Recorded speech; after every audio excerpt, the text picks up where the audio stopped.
അവിടെ ഞാൻ അവളെ പ്രപ്പോസ് ചെയ്തിട്ടാ. മൊത്തം 10-14 മുമ്പ് പ്രപ്പോസ് ചെയ്തു. ഒറ്റ അടിച്ച പോലെ ആക്സെപ്റ്റ് ചെയ്യില്ല. എന്നിട്ട് ഇങ്ങനെ ബാക്കിൽ തന്നെ പോവാ. ആദ്യം ആ പെണ്ണിനെ കുറിച്ച് പഠിക്കുക, ഓളെ സങ്കല്പങ്ങൾ എന്നാന്ന് മനസ്സിലാക്കുക, എന്നിട്ട് പോയിട്ട് പ്രപ്പോസ് ചെയ്യേ.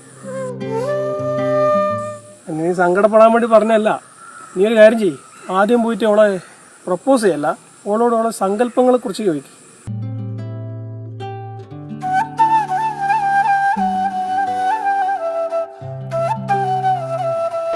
ഹായ്, അല്ല സതീഷ് ചേട്ടനാ? അതിനെക്കൊരു കാര്യം പറയാണ്ടിരുന്നു. എന്തേലും പറഞ്ഞോ. ഭാവി ചെക്കനെ കുറിച്ച് അഭിപ്രായം സങ്കല്പൊന്നും കൊണ്ടാ? അന്ന് സതീഷ് ചേട്ടൻ നിങ്ങൾ അങ്ങനെ വെച്ചേ? വെറുതെ ഒന്ന് അറിയാൻ വേണ്ടിട്ടാ. ഓ അങ്ങനാ. ചെക്കന് 6 അടി പൊക്കം വേണം. എന്റെ ചെക്കൻ നല്ല ജിമ്മനായിരിക്കണം, അതുപോലെ തന്നെ കട്ടി താടിയും വേണം. ഫിനാൻഷ്യലി കുറച്ചുകൂടി സെറ്റപ്പ് ആയ ആളായിരിക്കണം. അതുപോലെ തന്നെ UK USA സെറ്റിൽഡ് ആയ ആളെങ്കിൽ കുറച്ചുകൂടെ നല്ലത്.